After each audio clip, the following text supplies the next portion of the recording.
This is Gloria Ann. I'm so excited to have you back with me. I have a guest today, and we're going to talk about something that is actually quite near and dear to my heart because I live it and my family lives it. My children will also live it because of how they've been made. And so, Christine, go ahead and introduce yourself. Well, first of all, thank you for having me. This is such a I love connecting with like-minded people that we can, share awesome conversations like this. So my name is Christine Noël, and I am a life balance coach and a world champion ballroom dancer. And I also host a podcast as well called Today Over Tea. So yeah, lots of fun things. And for the specific reason that we're going to discuss today, I am engaged to the man of my life, and he is absolutely amazing. And he's from Haiti, and I'm from France. He has the cool accent. I don't. But yeah, we are definitely we're on Instagram and we do travel blogging and all of that kind of stuff. And we love to promote the fact that I want to say we love the fact that to promote that we're an interracial relationship, but in our day to day, it's not something we stamp on our forehead. Does that make sense? Absolutely. It absolutely does. Yeah. That's really funny that you say that. So there is probably, I'm going to guess, maybe a 20-year difference between the two of us. And so I have no problem telling my age. So okay, if you would I just turned 31. So okay. So let me think. I am 49. So I will be 50 in April. So yeah, so you were pretty spot on. That's awesome. Now, an interracial relationship. Wow, say that 10 times. That's a tongue twister. Yeah. 20 years ago, we've been married now for 25 years. Wow, congratulations. Thanks. That's a feat. Yeah. It was, I'm adopted. So my family looks literally like the United Nations. I love that. I was born in the Philippines. My brother Scott was, born in Maryland. He's half black, half white. I am half black, half Filipino. And awesome. I have 3 younger brothers that are from South Korea. And my parents are Caucasian or white, right? Right.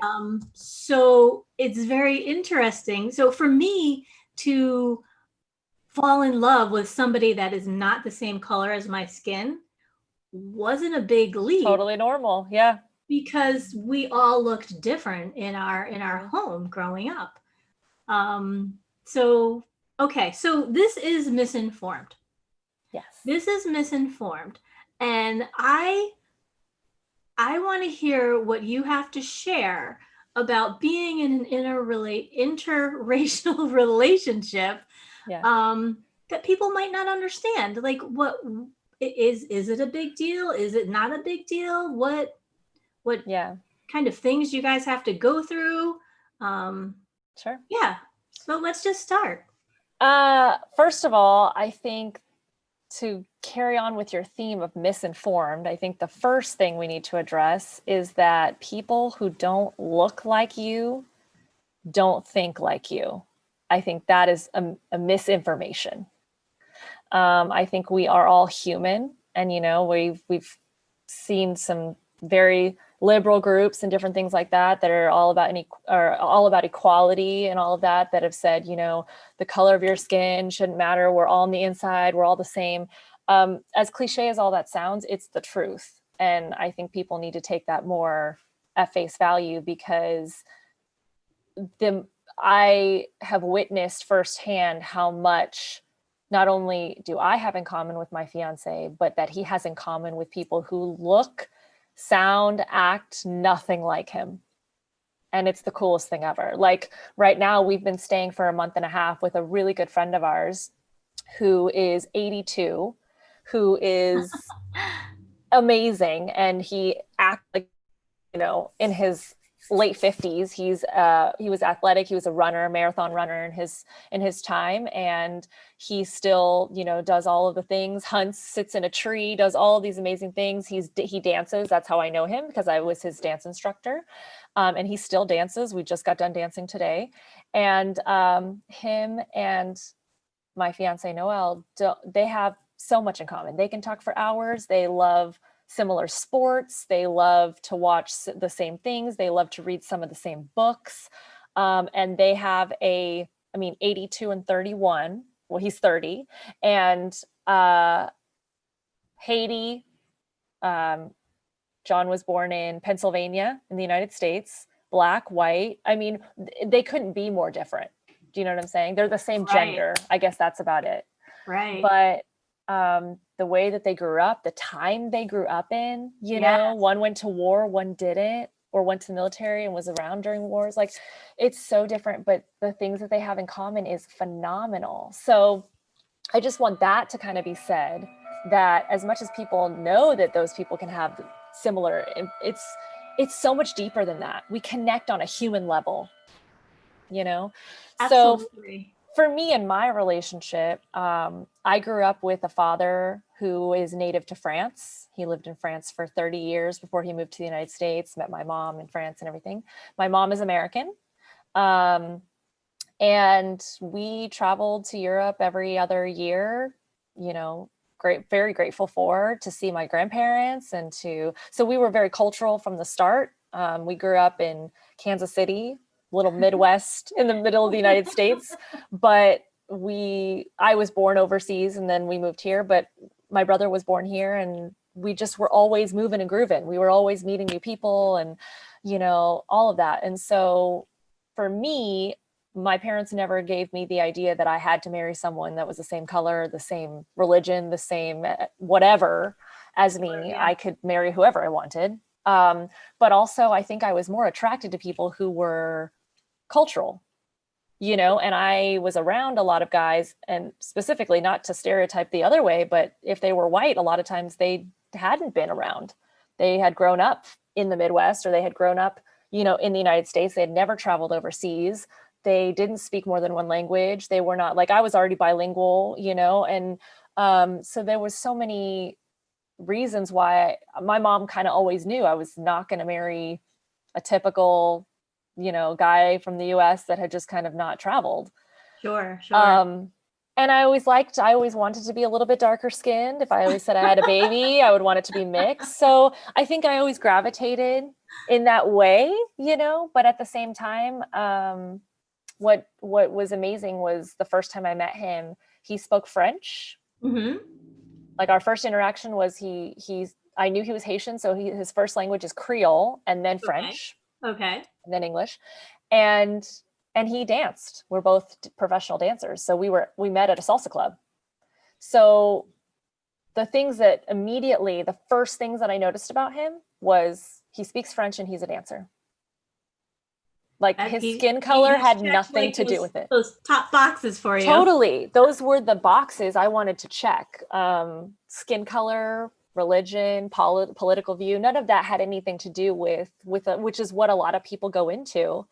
And I think it's limiting to start, for sure. Yes. Eventually, yeah, you want to, like, I'm not extremely religious. I'm a lot more spiritual. And so that was something, if we talked about kids or no kids, how we were going to raise them. If I was super religious and he wasn't, I could see that, we would get into that conversation. And then political views, things have gotten way more political now. I think back in the day, they weren't as bad as they are now. But even then, I'm not that big into politics. He's not that big into politics. We figure out what works for us, and that's it. But I think the key is, the first thing I noticed about him, yeah, I thought he was gorgeous.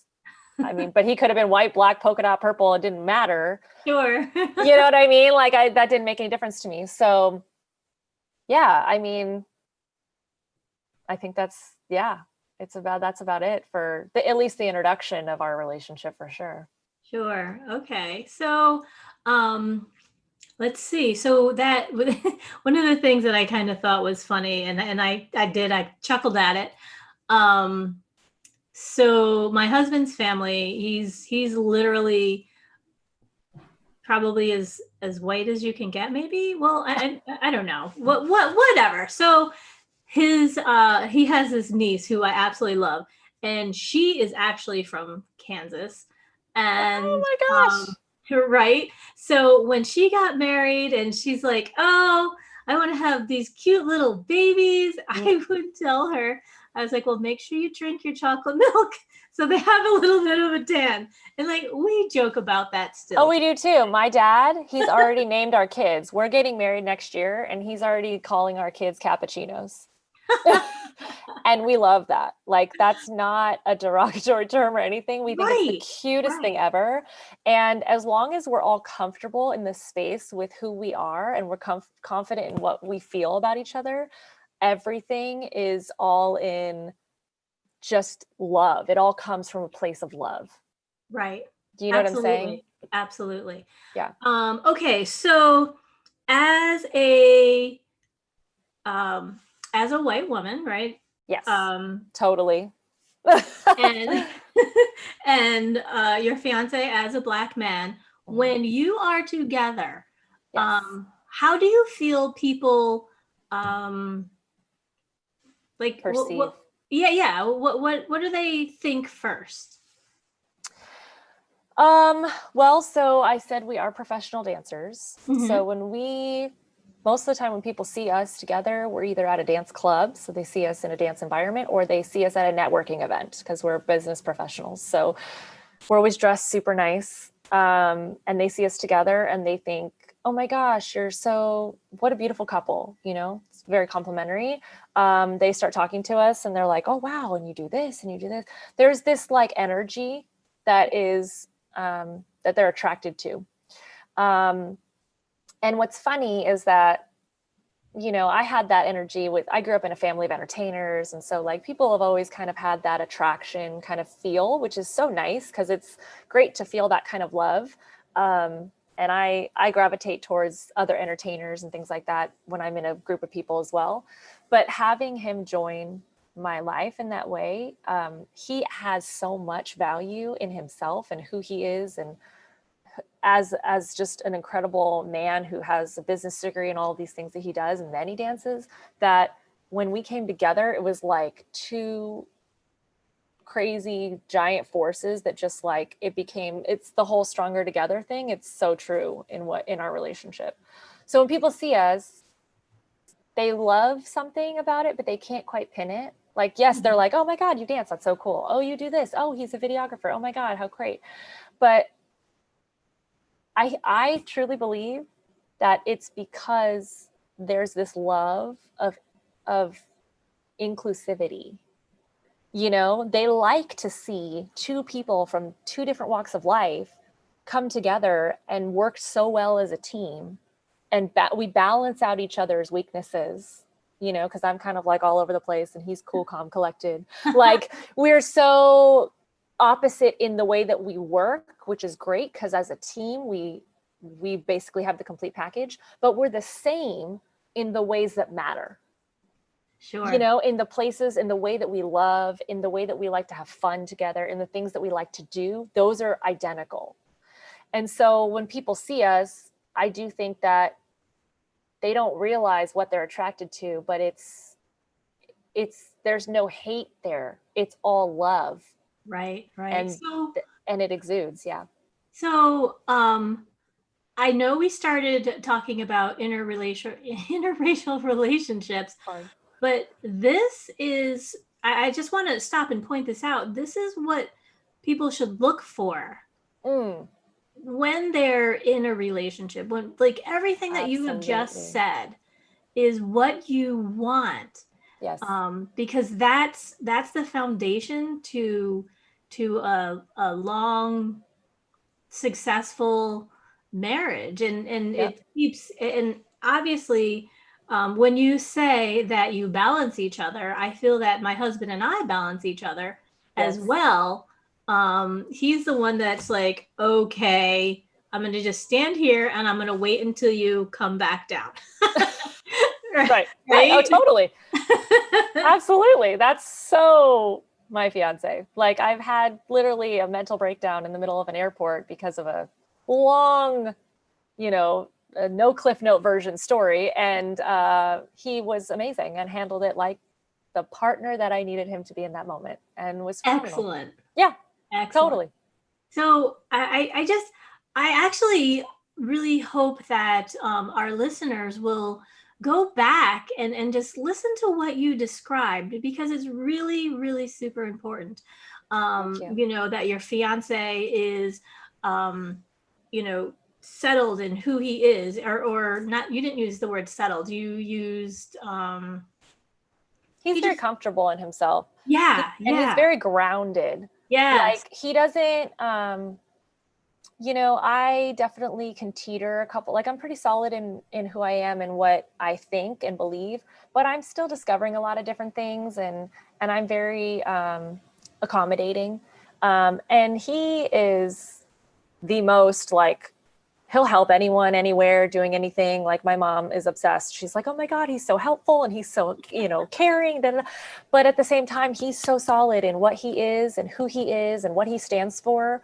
Mhm. And that makes him there's a security that he builds for our relationship that just allows me to just be me, I love that.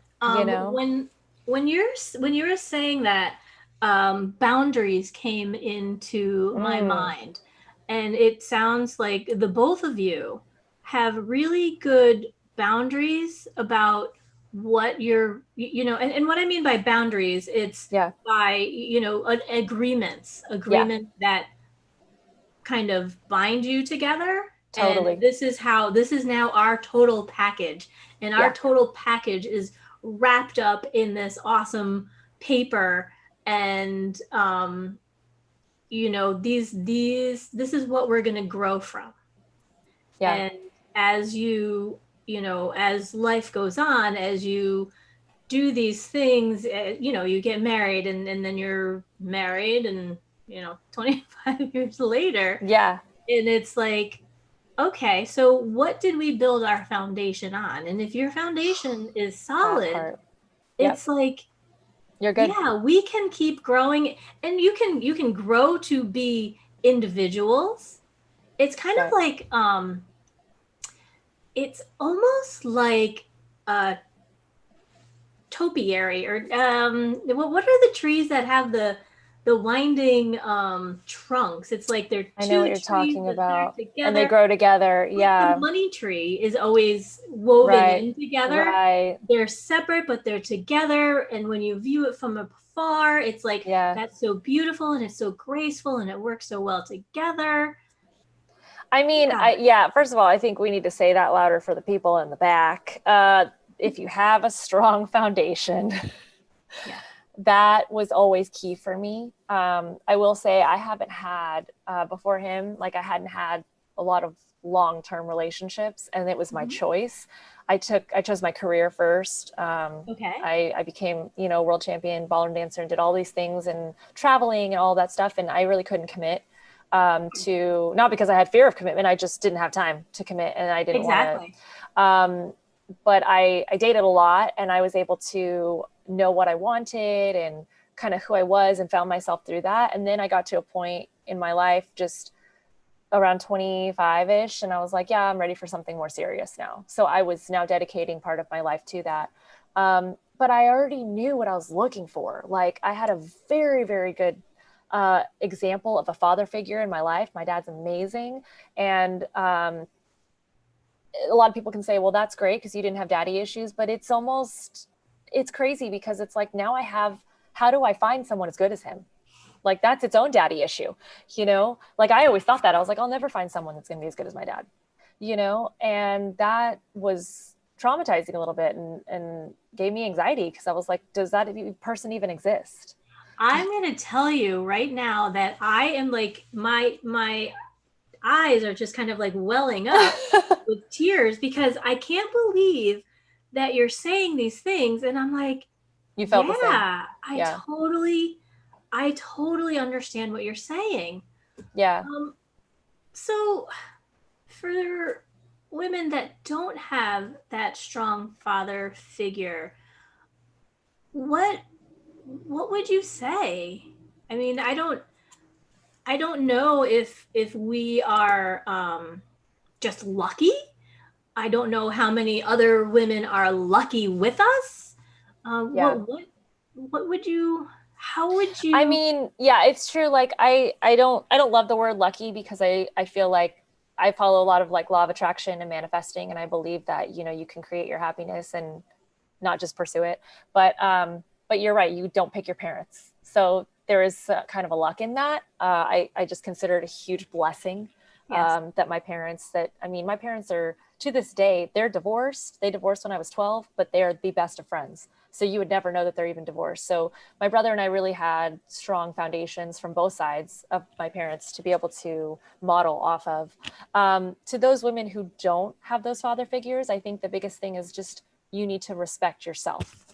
You Right. need to you you are in charge of your own happiness. And this is for anyone, guy, girl, it doesn't even matter. You, whether you don't have strong father figures, mother figures, whatever it be, or you were adopted, like I'm sure you had to go through your own, you know, roller coaster of emotions. Like, did you reach out to your biological parents?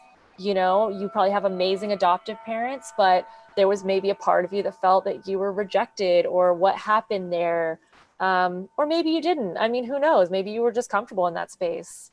So I'll tell you, I am pretty comfortable in the space, um, because I choose to be, Yeah. but I've also done, ancestry.com Yeah. and whatever the other one is. I forget what it's called. Yeah. I just know Uh, ancestry. but I did connect with my biological family on my father's side. Oh, that's nice. So that was, and it was just this year, right at the beginning Wow. of March or the very end of February. Yeah. And it's so interesting. Now, my biological father has passed, so Okay. there's not like a lot of, I don't know, like weirdness. I don't Right. know. Or resentment, or yeah. Exactly, Yeah. exactly. Totally. Um, but growing up, I was never, I never wondered or anything like that. I do know that my mom would probably be upset if I asked a lot of questions, because Mm, then she would feel like I was missing something, right. which was never the case. No, Everything it sounded like you grew up in a very loving home. had. Yeah. Yeah, yeah, it was But for fantastic. those women, to get back to those women or men who don't Mhm. have all of that, um, again, that doesn't mean that you can't find an amazing person. Your person is out there. And like you said, you chose to be happy and to move past that and not let it affect your future, because you couldn't really make a lot of decisions about how you got started, but you Right. can make decisions about how you finish, you know. Absolutely. I And love that. so yeah, and so I have some amazing friends who had no father figures, and they are now the best dads ever, because again, you just, you know, you kind of face adversity and you figure out, like, this is what I had, it didn't work, and I'm going to do better. And from generation to generation, I think that's our responsibility. Is It's even in our own life, it's our responsibility to also do better than what we were raised with, Right. because I'm 31 Absolutely. now, but what I was raised with was no technology, none of that. So it was so different from now, you know. And even you, like you're saying, I mean, all of us are just like the world evolves so quickly, and humanity and technology and everything, that, you know, between race and sexuality and all of these things, like, we need to do better. You know, Yeah. that I think is the biggest thing. We were talking before we started recording, that the biggest thing I want people to know is about being misinformed is the media. especially if you're living in the United States. It's one of the worst in the world, or the best if you're in media. You know, it's really its own machine, and it's so bad for your mental health if you let it take over. And it's so bad for misinformation because you really don't know where you can get information that is true. Absolutely. You know, we were watching the debate the other night, and you have one candidate saying one thing, and then you have the other one completely negating that. And you're like, okay, but if I've done absolutely no research on these candidates, who do I believe? They are both saying the complete opposite. And why would I believe one or the other? Even if I stand for one more than the other, why would I believe that he's right on that particular topic I know nothing about? So now I could go to Google and I could type in, you know, blah, blah, blah, blah, blah, and a bunch of articles are going to pop up. Are those articles true? Right. How do I fact check those articles? Right. And What sites can I mean, I guess you trust a site that you have gained trust with and rapport, but even Mhm. that, can they print something that's untrue? Right. Absolutely. Right. You know, so just do your own research and find what works for you. What works for you is not going to work for someone else. And usually it's someone in your family, like your mom, your dad, your sister, your brother, your spouse, whatever. You can have opposition and still have a great relationship with someone. That's okay. So to the information part, Mm-hmm. what I would tell people to do is really listen to themselves. You Mm, know, how does it feel in the pit of your stomach? yeah. You know, is it super heavy? Like, ooh, that I don't know about that. Or did it make your heart beat and like jump a little bit? You know, it's like, oh, this is really good for the earth, or this Right. is not good for the earth, you know, and that's, Yep. I tried to pick something that is important, but not so Controversial. exactly. I It's controversial, read you. but I read you. No, absolutely. Your body gives you signs. Mhm. And for those who don't believe that or don't have not experienced that, you're just not paying attention. Absolutely. Because that's all part of manifesting and all part of, you know, we talk about that a lot in my life coaching and all of these different things that I do with clients. But just being a human, your body will give you signs. And I think the biggest one I can kind of bridge the gap for people who have felt that and people who haven't is when you go to an event or a party and you meet someone and you are like, oh, wow, that person had really good vibes. Like, I just felt like I've known them my whole life. Or you have the other experience where it's like, oh, yeah, I met so and so's significant other for the first time. And it was just, I don't even know what it was, but there was just this energy. Like, you know, and for people to even use the word energy, that's already going above and beyond. But there was just like, I don't know, she just had weird vibes. You know what I mean? Like there was just this Absolutely. something coming from her.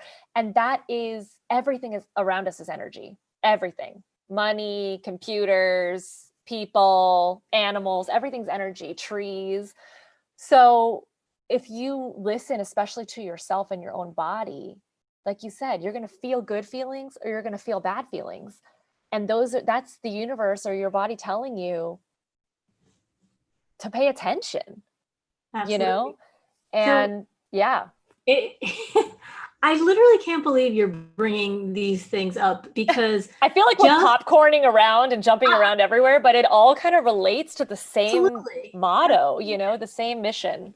I went to a baby shower just this past weekend from, or not. Oh my gosh, not a baby shower. Sorry, she's excited for a baby shower, but Okay. it is a wedding shower. Oh, okay, great. So I went to a wedding shower this weekend.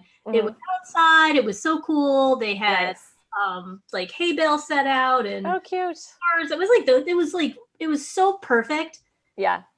considering, or even though we're in these crazy times. But anyway, my point is, I had talked to the mom of the bride, and she was standing with a friend, and her friend just says to me, "Wow, I, can I just stand next to you?" And I didn't, I was talking, And then she like put out her arms and she's like, I love your energy. So, I put my arms out and I was like, well, I don't know what anybody else is gonna think about this, but and then she's like, oh, it's like a Reiki session.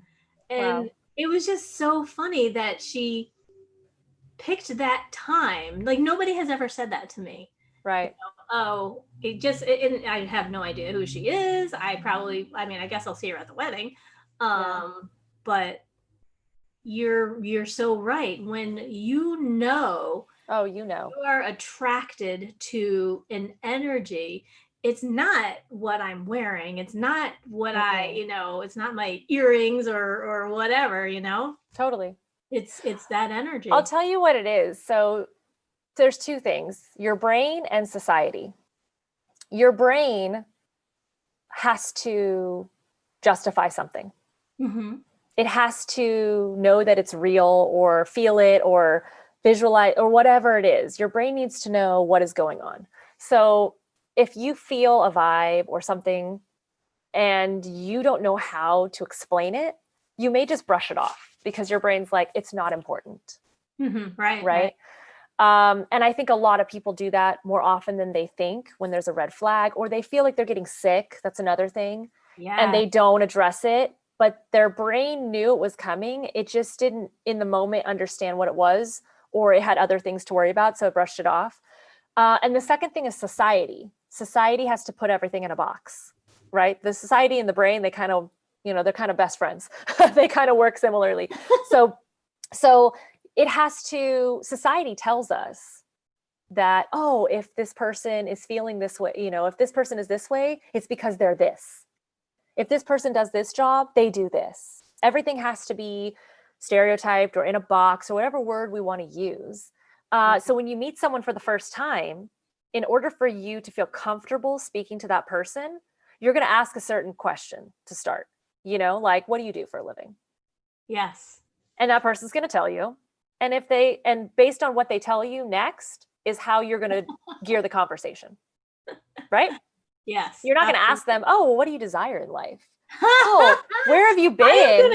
I'm gonna start asking people that. What do you What do you desire in life? desire in life? And what's stopping you? What a beautiful question, right? I love I would that. lose my mind if someone asked me that question. I would be like, where have you been all my life? Let's talk for hours. When people ask me what I do, I don't know how to answer because I do a lot of things. So Mm-hmm. that's hard. And B, I'm not defined by what I do. Yes. Who I am as a person is not based on what I do for a living. Sure. So that is something that is definitely a misconception, and people are misinformed. Absolutely. That they have to be something. They have Um, to be something, right? Because that's yeah. pressure too. I'm like, oh, right now I'm in between a few things and all that stuff. It sounds like I'm unemployed, but I'm not. Like you kind of have to, yeah, there's a societal pressure of Yeah. like, I have to answer these questions. And if I don't give you an answer that fits your model of life, all of a sudden I'm a failure to you, Right. you know? Or they don't know where to put you on that level of success. So You scary for know? them. So scary for them. They have no idea. And that is intimidating. That's frustrating. That's anxious driven. And I want people to get out of that. They need to be like, we need to be having conversations. That's why my podcast is all about starting the conversation, because it's all about conversations that matter. Yes. What you do for a living, what the weather's like, who won the last football game. Those are not conversations.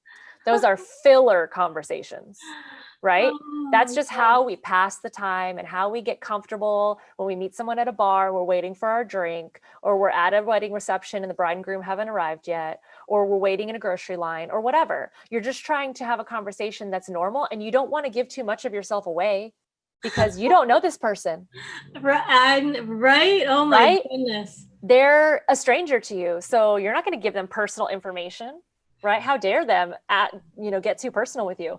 But we put up those walls. That's society telling us, don't get too close to other people that don't know, that you don't know who they are. They may not be a good person. Well, that's such a terrible way to go into a conversation. You might as well just not even have it. Right. because that person's Right. going to feel that and they're not going to want to talk to you either. Right. Right. So you should I go into a conversation feeling already like you want to know more about this person, mhm. but find out more about what they think. How do they critically think? How do they view the world? What do they want out of life? What is their mission? What do they want to do? Maybe they're an accountant or maybe they have a great corporate job, but they don't love it. And their mission is actually to create an organization that helps feed kids in Africa. But you'll never know that because you're never going to ask them a question that's going to lead to that conversation because you're going to talk about them being an accountant. Right. What a wasted opportunity. I had asked a woman one time. I asked her what's your superpower? Love that. I sent it in an email. What's your superpower? Love that. And she actually had to check our mutual friend to see if I was okay. Like, what? Is this woman serious? Why is she That's asking me what is my crazy. superpower? And now we're great friends and we joke about it. And she sends me these things once in a while. It's like super mom or whatever, and it's our inside joke.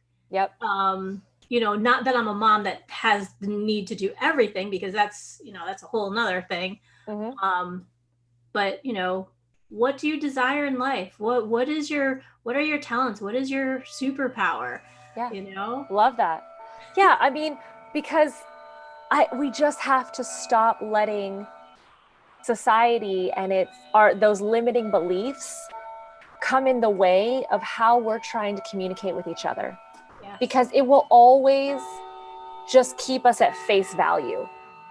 You know what I'm saying? We're never going to be able to Dig create deep. Yep. more or be better or have the conversations we need to have or be more open to change and race conversations and homosexuality and all of these things, because we're always going to try to just stay the Safe. course, stay Safe. safe. That's Yeah. it. That's what it is. It's your ego that's keeping you safe. It's like, this is uncomfortable.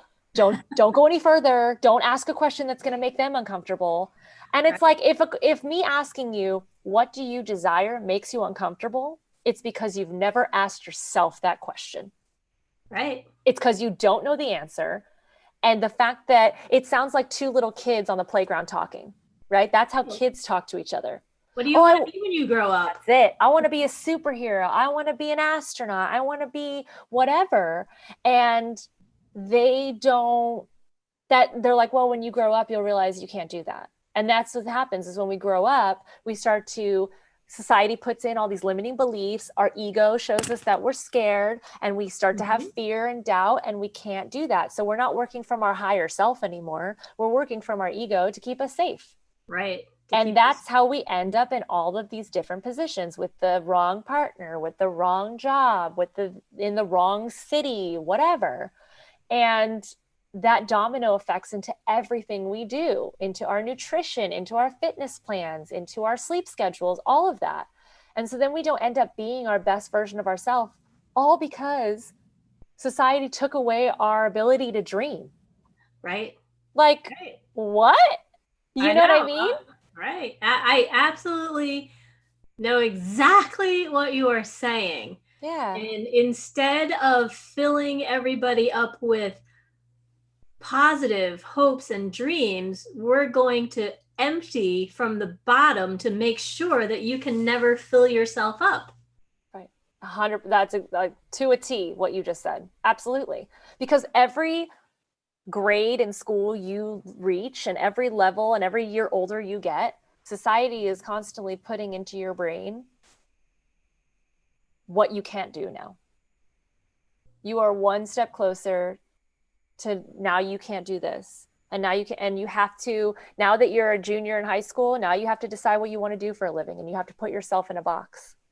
So now I'm going to go to a counselor in school so that she can figure out my skills and what I like so that she can put me in a box for the rest of my life. Right. It doesn't make any sense.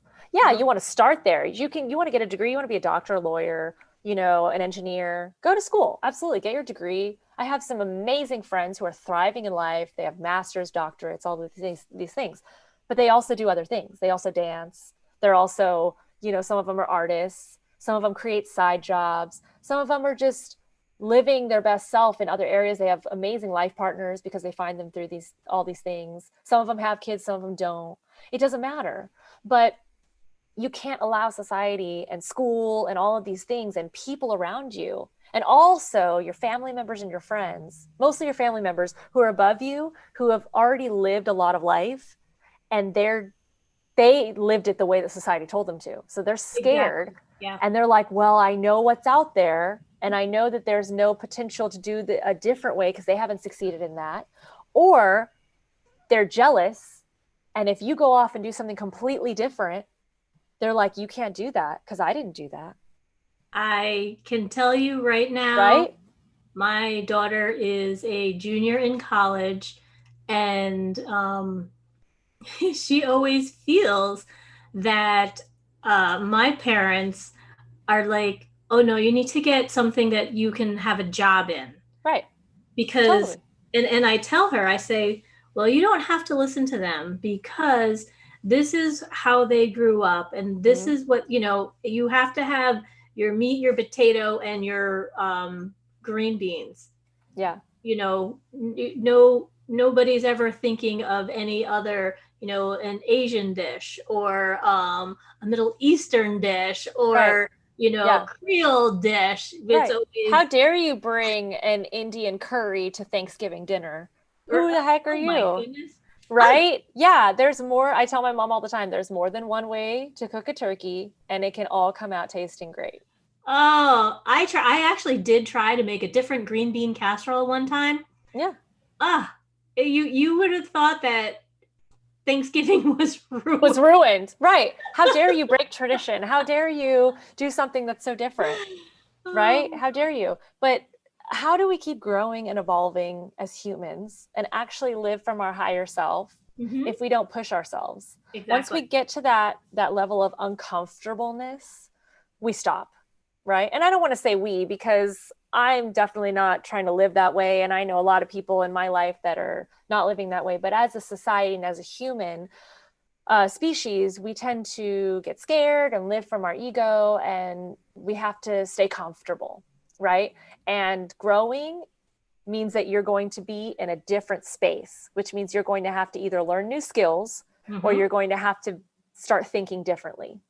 Sure, sure. And that requires growth and uncomfortable and some frustrating days, anxiety, whatever. But if you get through that and you weather the storm, you will be this, you know, a new person, and in such a great way. And that doesn't mean I still don't have amazing qualities from my childhood, but I am now evolving to what is around me. I'm using technology to help me, not to hurt me. I'm using people around me, and I'm just much more open minded. If I thought the way that my grandparents thought, who to this day, even a couple, I had a grandmother who passed a few years ago, in the most loving, kind way, still said colored people. It was not a derogatory term for her. It was not an insult or a discrimination. She grew up in the 1930s. So on the signs, it said colored people. So she didn't know any other term. She didn't educate herself in the new times. Right. And so, was I mad at her? No. Was I shocked? A little. But I also had to understand that, just like what Oprah says, when you know better, you do better. And if she Absolutely. doesn't know, because nobody corrected her, Hmm. and she was kind of isolated from media and stuff near her old age because she didn't, learn that, oh, we've passed all these laws now and we're all kind of like equal and we're working towards not having those types of terminologies used anymore. You know what I mean? Like, I definitely made it clear to her that that was not okay, but I think I was maybe the only one, Sure, sure. Yeah. And she said it in the most loving way, like she didn't know, but I knew she didn't know. And that's why we had a great conversation. There was no argument, but people need to be held accountable for what they say, and they need to be better. Yes. I absolutely, I mean, obviously I agree with what you're saying. Yeah. So, maybe it's kind of, there's, people feel, or why do people who know better let other people continue to not be educated? Like, where Great is it? question. So is it Hmm. my responsibility? So you took it upon yourself, your responsibility to Yeah. tell your grandmother, we don't say this anymore. This Yeah. is that's not appropriate, and Right. you can use this word or that word. Sure. Um and I wonder why um more people don't do that. I guess is what I'm saying. Or asking is, why don't more people Yeah. um, open up and say, things are different. Totally. Number one reason, this is why I have my podcast. They don't want to get into an argument. Ah, Yeah. They're scared. They don't want to say the wrong thing and then it come off back at them when they're just trying to do good. They don't know how to phrase it.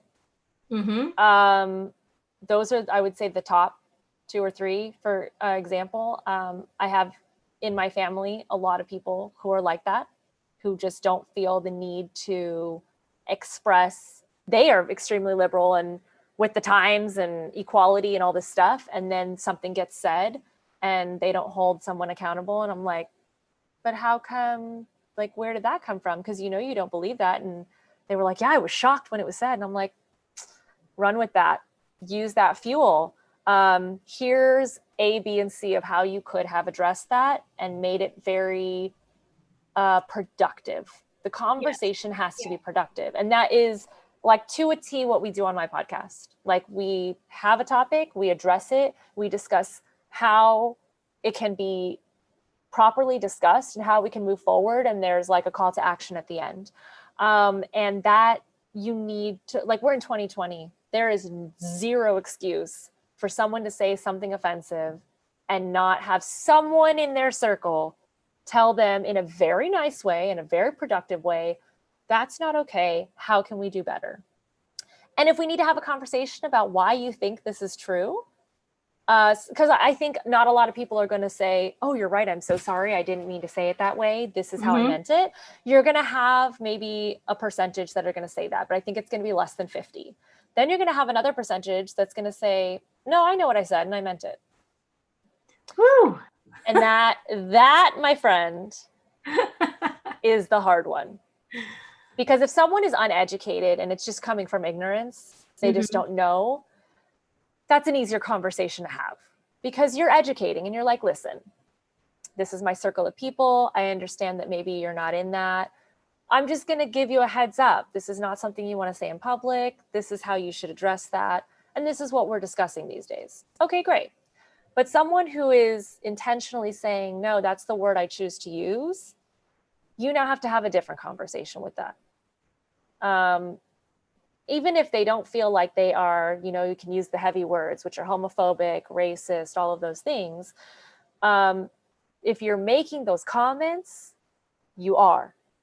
Right. And Yeah, also, if someone absolutely. is not holding you accountable, then what are like, they're like, or the best thing that you always hear is, well, I'm saying that to you. I would never say that out loud to someone else. Ooh, Right. But I'm sorry, what? Like, if you say it, if you think it, you feel it. right. And it Right. doesn't Yeah, matter absolutely. if you would bite your tongue in public and not say that out loud in a public space. Why are you saying it to me? That means you feel it. That You means you're just faking it in public. it's your personal truth, and you I know what? mean, It, totally. yeah, oh my gosh, you are like literally, have you been in my mind or anything like that? I know I I, did some research before I got here. No, I'm just kidding. I Hey, literally, energy.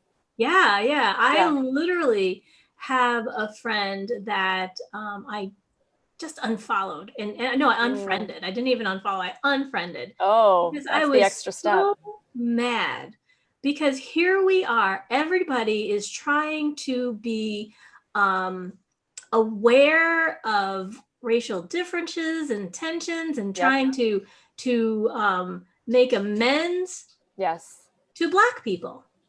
Right. And then she had posted a totally religious, Mm. terrible meme. And I'm like, What? this change doesn't just stop with Black people. You need to change across the whole spectrum of people.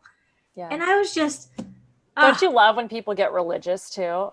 I'm like, oh, if you only knew that every single major war in history is based on religion.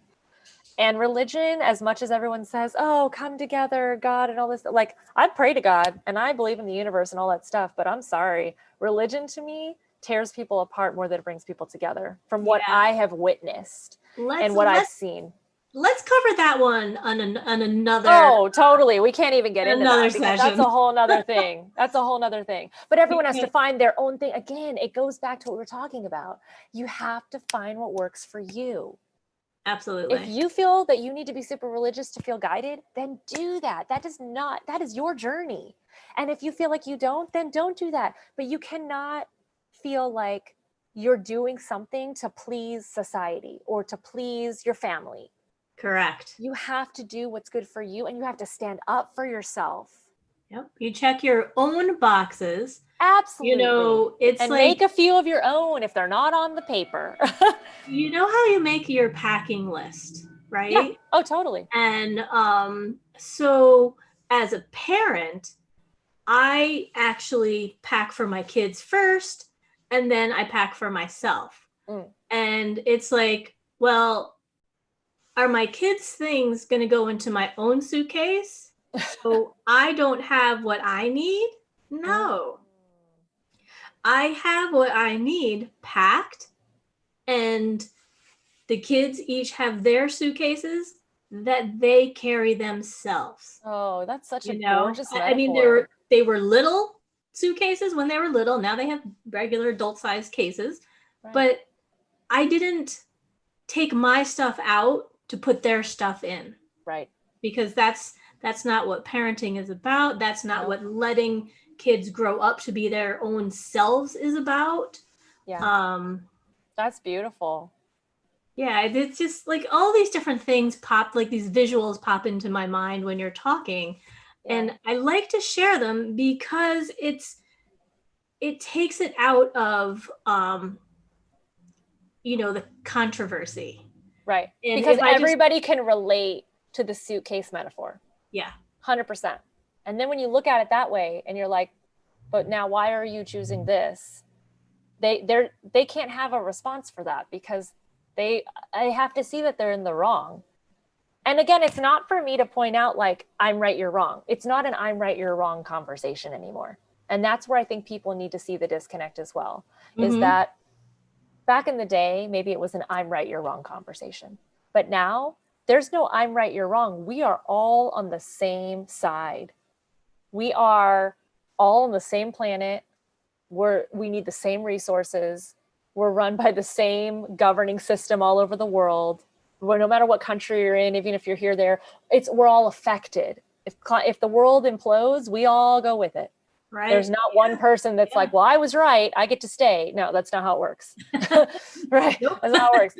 So I say that in relationships, since we kind of can tie that back into relationships, is when, a lot of times the husband, wife, whatever, it's the I'm right, you're wrong conversation.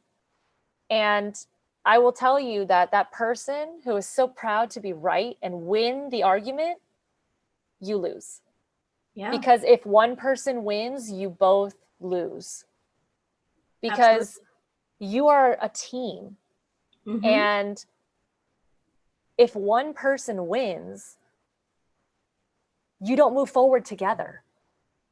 You either win together or you lose together.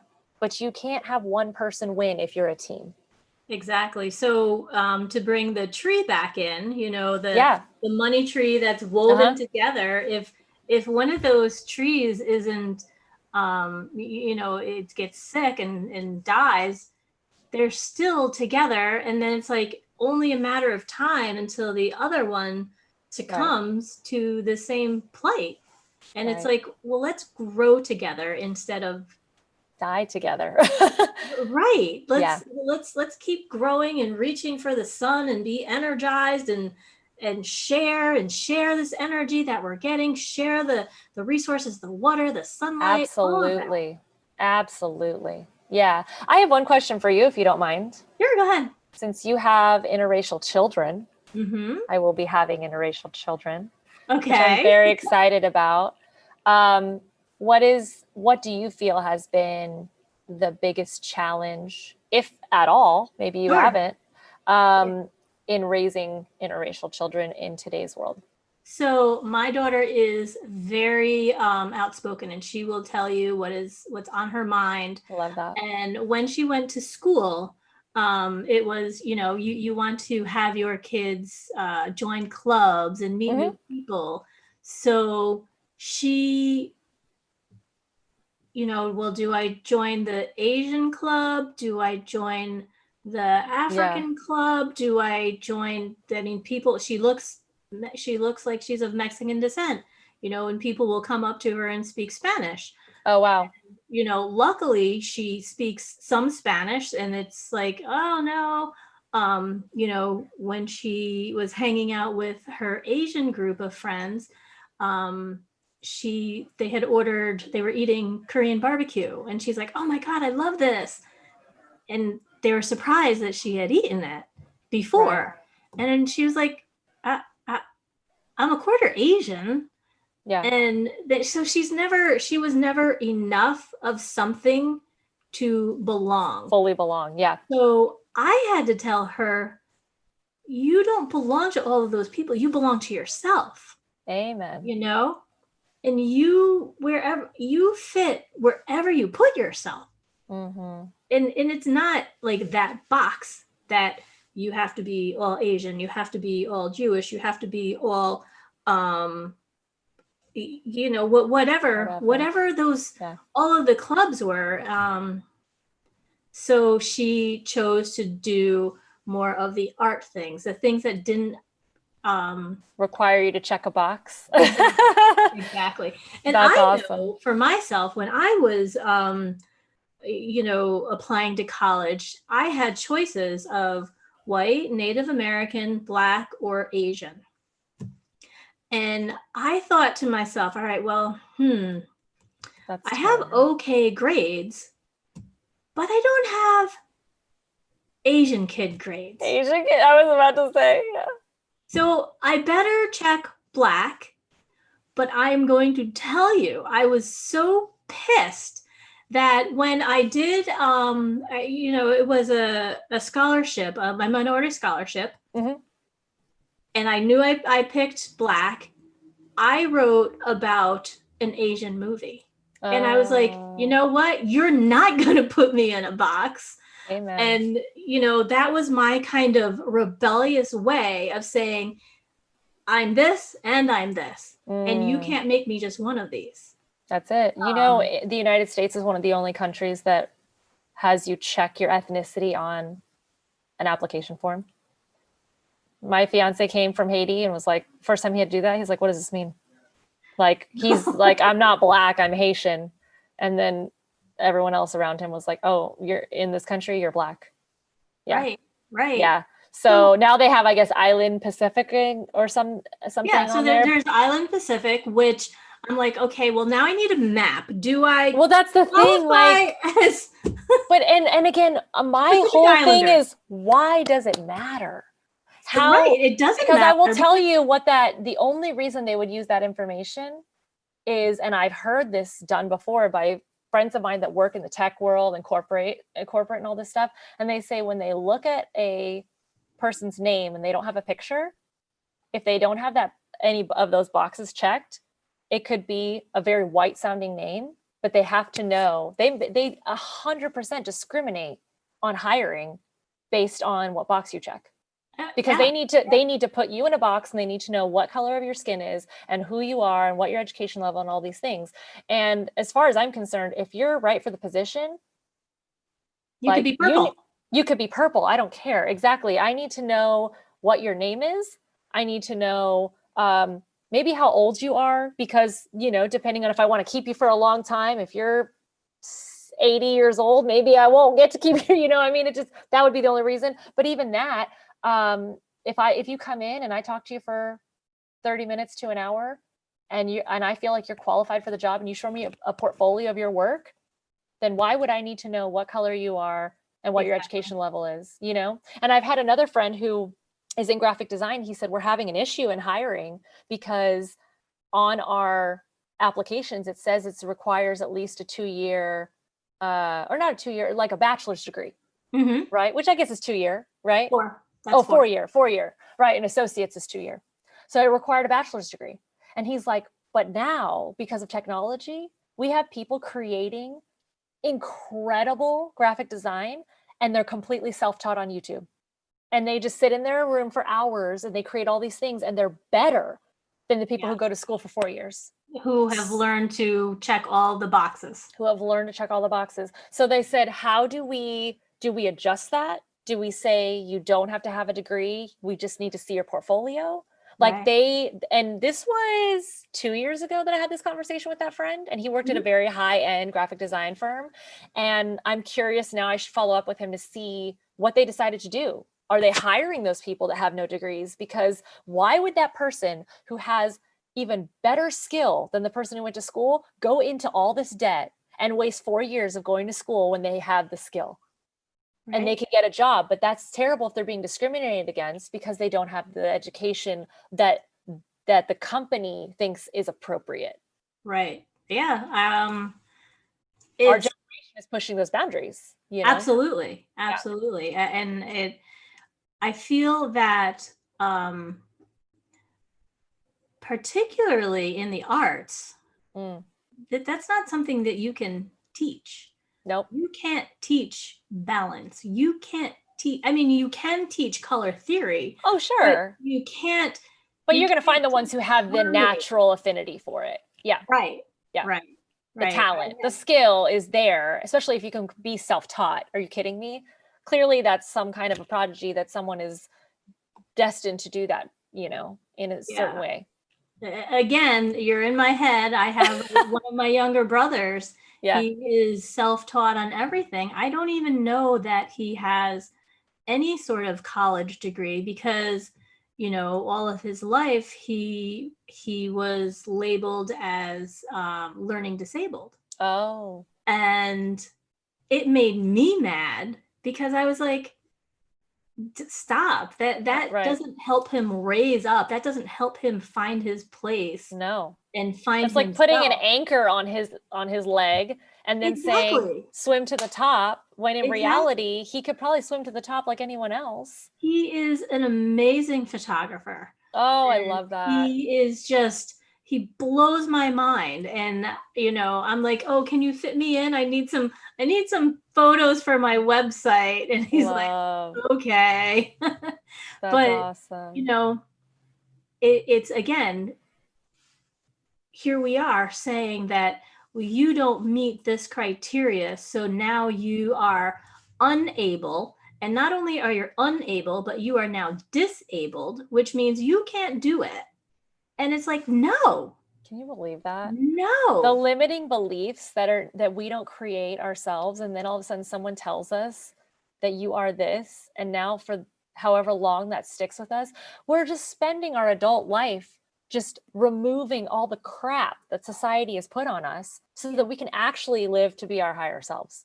When we Absolutely. never put that on us, society No, did that. no. Or parents, in a loving way, just again working from their ego because they're scared. I don't want my kid to not have a good job and not have a good life, or even being in an interracial relationship. My dad, before my fiance and I have been together 4 years already, but at the beginning, I never asked him if he had a problem with it because he never did. He never would. But he mentioned to me one time, your life might be a little more difficult. Sure. Yep. Yeah. And whether that's true or not, if I find myself in communities and realms and cities that are accepting, and we move forward as a human race faster than he anticipated, why would you already put in my mind that I should be worried? Right. Let's cross that bridge when we get there. If there's a problem, Oh, I'm not going to be shocked. Like my mom's all about, well, you need to be prepared, but it's not about being prepared. Like I have enough tools in my toolbox that if I come across a situation where someone's saying something about him or about me or about us or whatever, we're going to handle that to the best of our ability. We know how to sure. speak to people and we know how to handle situations. I'm not going to be completely like, oh no, I'm so lost. Like that's not going to happen. Yeah. So it's not about, you can't say that, well, I'm preparing you. It's like, no, you're instilling a little bit of fear.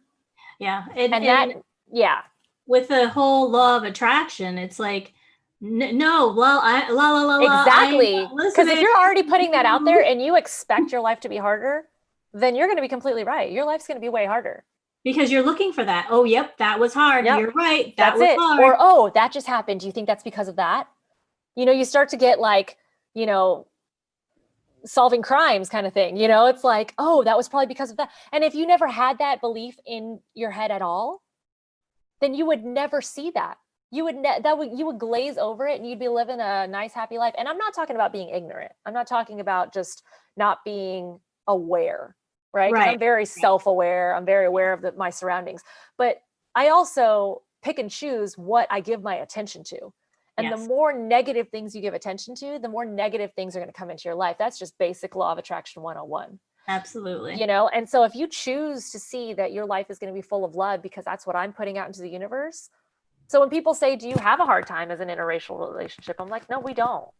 Honestly, we don't. We live in Las Vegas. It's a very liberal place, but also we don't put that energy out. We are Right. very loving. We show love. So no one can come up to us and say, I don't like you guys as a couple, because we would never, we're not aggressive to people, Right. Right. You what you put out, you should definitely receive. So if it is all of these Absolutely. good things, Yeah, then all of those good people are going to want to be with you. It was that's like it. that woman. She literally came by me again at the wedding shower, and she's That like, is so cool. I just want to stand next to you. Yeah, I'm like, that's okay, so awesome. here's my business card. Right. Yeah. We Maybe can we could make an set up a session. appointment. Right. I mean, today it's a freebie, Right. I guess. Right. That's so But awesome. yeah, oh my gosh, this has been absolutely fantastic. Same. I have thoroughly enjoyed this conversation. We came in kind of with a different plan, and then we came Mm. up with this awesome plan, and then we kind of went all over the place, which is beautiful Yeah. because it always came back. It always came back. Um, Mm. Well, I think that's the thing is just like life, you can guide a conversation. You could say, we're going to talk about this, but everything intertwines.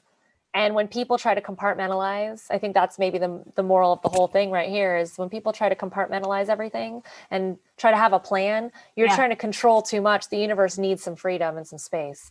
And yeah, so the most organic conversations, the most organic relationships, those are the best. And that's where you allow the most to come out of, yeah. you This know? is just like I feel, and as you're saying that again, it's like this feeling. Like Yeah, I can feel it in my energy space, in my body, outside of outside of my totally. energy, in my energy field, and I just feel this breath of freshness I and love this that. this feeling of like uplifting, and I hope that our listeners and our viewers are also you know taking note Mm, how they feel when we talk about this upliftingness. If that's a they're good not point. aware of it, check in. How does your heart feel? Do you have Yes. goosebumps on your skin? Do you feel tingly? Are you smiling just because Yeah. you're here? Like, I haven't stopped smiling this whole conversation. Right. Um, like my cheeks Yeah. hurt. But you're Um, giving me goosebumps too, just explaining how to become self-aware. yeah, Like yeah, that is something I teach my clients because we are not taught that in school. We are not taught that by parents or environment or anything.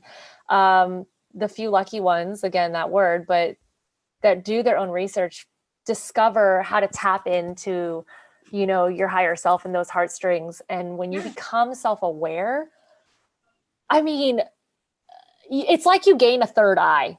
It's like, Absolutely. it's like you Absolutely. see things and you feel things that other people in the world, I feel like I have access to things that I can experience and visualize and see. And I see conversations differently. I see environments around me differently.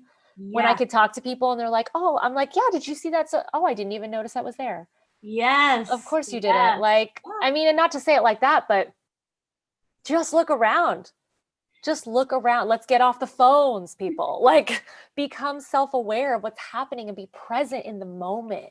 So when you have children, you will experience this. Yeah. I particularly my son, Dominic, go clean up your Oh, I room. love that name. Go clean up your room. Okay, mom, I'll go clean up my room. I'll come into his room, and then he's like, I'm done. And there's a clear path, and he just shoves everything to the side. Yeah. And I'm like, oh, honey, this is not a clean room. Right. And he's like, but sure, it's this path is clean. Yeah. And I'm like, okay, no. So then we have to see here and we have Mm-hmm. to see here. And it's like, he didn't even know that. This was like Right. news to him Wow. that, oh, This corner has to be clean and this corner has to be clean, and yeah, not the just the path you whole walk. thing. Right. The whole thing. Yeah. And that's how I feel when That's another sharing. great metaphor. You're like killing it with the metaphors. Like, whoa, that's awesome. I'm older and I've lived longer. I don't know. Hey, I I'll look take it. I look, and it's not even that. I look for different ways to explain things Yeah. that are not con- not controversial, not confrontational. Mm-hmm. Mm-hmm. You know, maybe if you say to somebody, "Your third eye is opening," well, what the heck is Oh that? yeah, totally. Well, it's Yeah. when you Whoop. just clean here, but then you realize there's a whole room of toys that you can play with, right? Yeah, So that's yeah, awesome. yeah. Well, I we don't could I don't go even know on where I like was this going for with hours, I can tell. that. This I know is awesome. my thing is supposed to be an hour long, so this one is going to be extra Sorry. short. No, I wouldn't have. Quality content. That's Yeah, exactly, exactly. awesome. So thank you so much. You are so welcome. We will definitely have to continue um, on later conversations about some of the other things that we were unable to get Absolutely. to, but we touched on, because I think it is Totally. really important to have that conversation, to meet people where they are uncomfortable and tell them, hey, it's okay. It's Yeah, okay. Jump. that's it. Just Yeah. go. Yeah. Go. Absolutely. Amen. That's a great place to end. We will part two, maybe on my podcast. I would love to. Sure. I usually do in person and not Zoom stuff, but with COVID and everything, now we're going to have to kind of go a little bit more Zoom. So I'm going to kind of jump on that a little bit. But I've Yeah. loved being a guest to be able to more just share in a different way, because, as a host, you're kind of guiding the conversation and all these things. You just think differently. So it's been nice to kind of be on the other side for once. Awesome. So Awesome. yeah. I'm glad you enjoyed it. Yeah, I will put all of your information, how people can get a hold of you, definitely. in the description. So Fabulous. all I'll that send good you. stuff will be there. Yep. And yeah, thank you so very much. This has been enlightening. Oh, I appreciate it. Thank you for sharing time and space. And it's been beautiful. I look forward to part two when we can. And God bless. Awesome. Until then. I love it.